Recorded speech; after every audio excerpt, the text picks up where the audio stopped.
అందరికీ హాయ్. నేను ఇప్పుడు చేస్తున్నవి ఏందో ఏమో చేయితో చేస్తుంది అనుకుంటున్నారా? ఇవి దోస పలుకులు.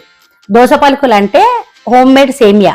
ఇప్పుడు సేమియా మనకి మిషన్లో తయారవుతుంది కదా. ఇది మేము ఇంట్లో మా అమ్మమ్మ వాళ్ళ కాలంలో ఎట్లా అంటే ఇంట్లో తయారు చేసుకునేవే వాడుకునే వాళ్ళు. సేమియా అప్పట్లో కొనుక్కోవడము అట్లాంటివి తెలియదు అనమాట. మనకి ఏంటంటే బయట కొనుక్కున్న దానికి దీనికి డిఫరెన్స్ ఏంటంటే ఇవి టేస్ట్ వేరేగా ఉంటాయి. వీటికంటే మిషన్వి కదా అవి. ఇవి చేయితో చేస్తాము, కొంచెం ఓపిక ఉండాలి కానీ మంచి టేస్టీగా ఉంటాయి.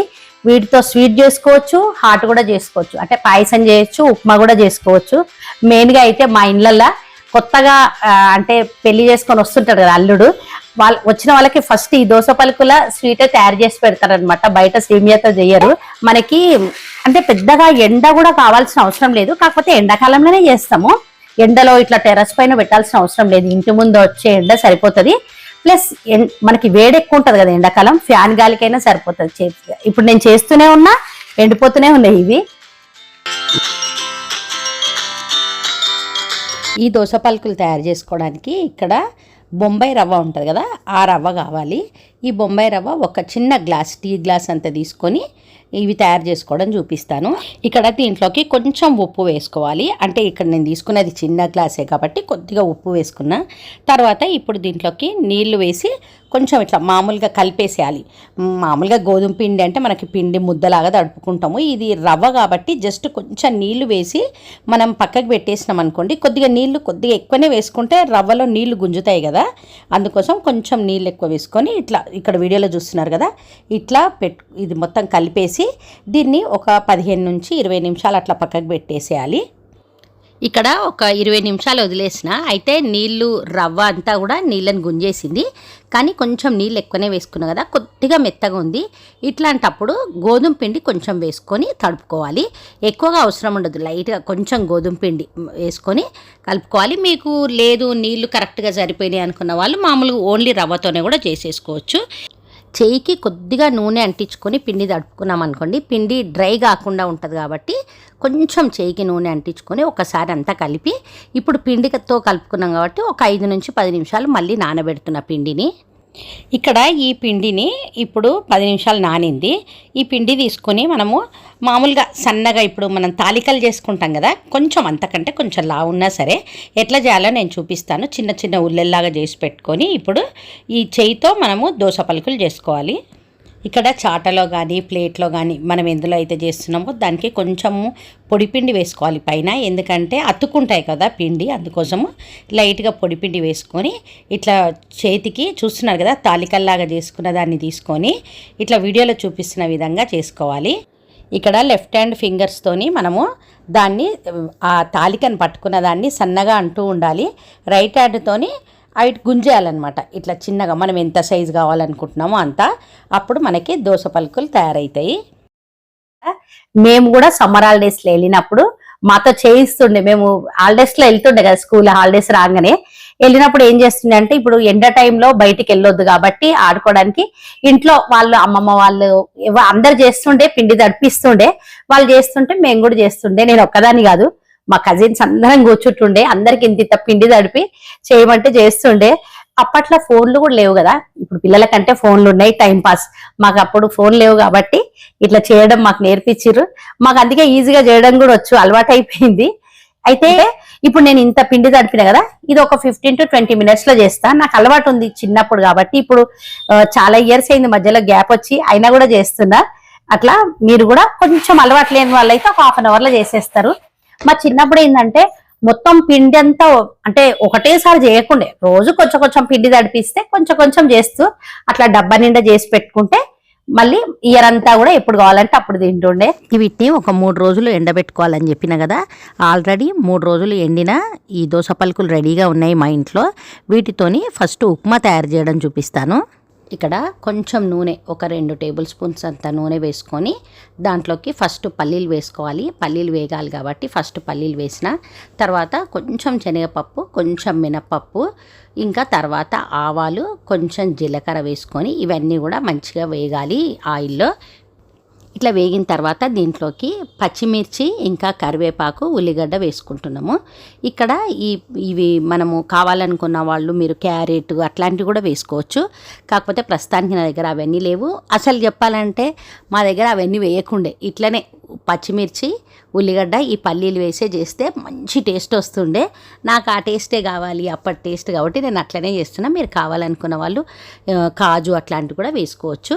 తర్వాత ఉల్లిగడ్డలకు సరిపడా కొంచెం సాల్ట్ వేసినా తినేటప్పుడు చప్పగా అనిపించకుండా ఉండడానికి ఉల్లిగడ్డలు.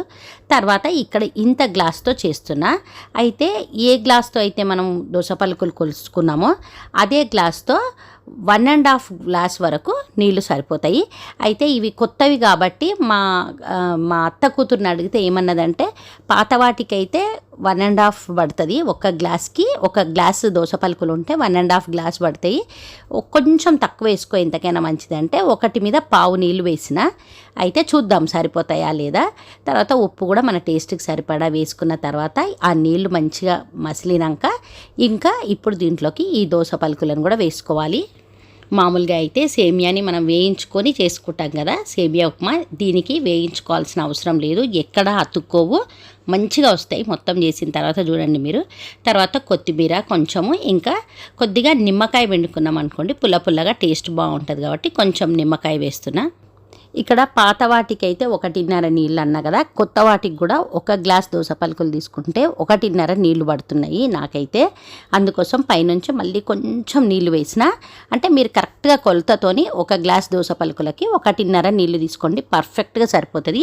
నేను ఒక పావు కప్పు తక్కువ తీసుకున్నందుకు మళ్ళీ వేసిన, కొంచెము గోరెచ్చగా చేసుకొని వేసిన. అయితే ఇక్కడ చూస్తున్నారు కదా, అంతే ఇట్లా ఉడికింది. మంచి టేస్టీగా ఇట్లా వాసననే మనకి డిఫరెంట్ మంచి వాసన వస్తుంది అనమాట. వేరేగా వస్తుంది ఈ దోస పలుకులు ఉప్మాది, మన సేమియాలాగా కాదు, ఇది వేరే టేస్ట్ ఉంటుంది. ఒకసారి మీరు కూడా ట్రై చేయండి. ఇది ఇప్పుడు మంచిగా ఉడికింది. కాకపోతే మనం కొంచెం మూసి పెట్టినామంటే మంచిగా ఉమ్మగిలుతుంది. అట్లా మూసి ఒక 2 నిమిషాలు పక్కకు పెట్టేసి తర్వాత తినాలి. ఎప్పుడు తినే సేమియా కాకుండా ఇట్లా దోస పలుకులతో ఉప్మా తయారు చేసుకొని మన పాతకాలం స్టైల్లో ఎట్లా చేసుకుంటుండేనో అట్లా మీరు ఒకసారి ట్రై చేయండి. ఆ టేస్ట్ అబ్బా, నాకైతే మా అవ్వ వాళ్ళందరూ గుర్తొస్తున్నారు ఇవి తింటుంటే. అప్పటివన్నీ టేస్టులు గుర్తొస్తున్నాయి. ఇప్పుడు నెక్స్ట్ పాయసం తయారు చేయడం చూపిస్తా. ఈ పాయసంకి మనము మామూలుగా ఓన్లీ దోస పలుకులతో చేసుకోవచ్చు. కొంచెం సాబుదానా వేసుకున్నాం అనుకోండి, అవి సగ్గుబియ్యం వేసుకుంటే ఇంకా మంచి టేస్ట్ వస్తుంది. ఇట్లా ఈ సాబుదానా 1 గంట నుంచి 2 గంటలు టైం ఉంటే ఒక 2 గంటలు నానబెట్టుకోండి, లేదంటే 1 గంట నానబెట్టుకుంటే సరిపోతుంది. ఇట్లా నానిన సాబుదానాని ఉడికించుకోవాలి ఫస్ట్. ఇవి వేసుకొని దీంట్లోకి ఒక గ్లాస్ అంత నీళ్ళు, అంటే మనం నీళ్ళు తాగే గ్లాస్ ఉంటుంది కదా, అన్ని నీళ్లు పోసుకొని ఉడికించుకోవాలి. ఆల్రెడీ నానబెట్టుకున్న సాబుదానా కాబట్టి ఒక 2 నుంచి 3 నిమిషాల్లో ఉడుకుతుంది. ఇట్లా ఈ సాబుదానా ఉడికిన తర్వాత దీంట్లోకి ఈ దోస పలుకులు కూడా కొలతతో తీసుకోవాలి. ఒక చిన్న కప్పుతో చేసి చూపిస్తున్నా నేను. ఇక్కడ 1 కప్పుతో ఆ దోస పలుకులు వేసుకోవాలి ఉడికిన ఈ సాబుదానా ఉడికిన తర్వాత. ఇక్కడ నీళ్ళు అయితే అందాజతోనే వేసుకొని ఉడికించుకుంటాము. అయితే ఈ దోస పలుకులు ఎందుకోసము కొలత తీసుకోవాలంటే మనం చక్కెర కొలత తీసుకోవాలి కదా, దానికోసము. ఇక్కడ ఈ దోస పలుకులు కూడా కొంచెం ఉడికిన తర్వాత ఇక్కడ మీకు ఇష్టం ఉంటే కాజు కిస్మిస్ ఇట్లాంటివి నెయ్యిలో వేయించి రెడీ పెట్టుకొని ఇప్పుడు వేసేసుకోవచ్చు. నేను డ్రై ఫ్రూట్స్ అట్లాంటివి వేయకుండా సింపుల్గా చేస్తున్నా. ఇక్కడ కొంచెం ఇలాచీ పౌడర్ వేసుకోవాలి. ఇట్లా మంచిగా ఉడికిన తర్వాత చక్కెర వేసుకోవాలి. ఇక్కడ 1 కప్పు దోస పలుకులు తీసుకున్నాం కాబట్టి 1 కప్పు చక్కెర అయితే పర్ఫెక్ట్గా సరిపోతుంది స్వీట్. ఇక్కడ చక్కెర వేసుకున్న తర్వాత పెద్దగా ఏం ఉడికించుకోవాల్సిన అవసరం ఉండదు, తొందరగా కరిగిపోతుంది అనమాట చక్కెర దీంట్లో. అందుకోసం ఇంకా నేను స్టవ్ ఆఫ్ చేస్తున్నా. స్టవ్ ఆఫ్ చేసిన తర్వాత పాలు పోసుకోవాలి.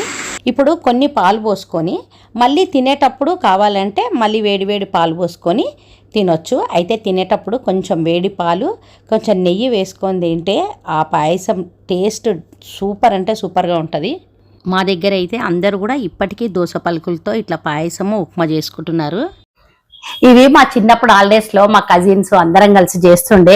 ఫుల్ అందరం మాట్లాడుతూ ఇట్లా జోక్స్ వేసుకుంటూ ఫన్నీగా అట్లా బాగా అందరం కలిసి చేస్తే తొందరగా అయిపోతుండే, ఏం అనిపించకపోతుండే ఇంత కష్టపడుతున్నామని. అంటే ఇప్పుడు మనకి ఫస్ట్ ఆఫ్ ఆల్ అప్పుడు మనకి మొబైల్స్ లేవు కాబట్టి అందరం కూడా ఇట్లాంటి పని చేసుకుంటూ మంచిగా ఫన్నీగా ఉంటుండే అనమాట. ఇట్లాంటివి మీలో ఎంతమందికి తెలుసు మాకు కామెంట్ చేయండి. ఇది మొత్తం చూసిన తర్వాత మీకు ఈ వీడియో నచ్చితే మీరు మా వీడియో లైక్ చేయండి. Thank you.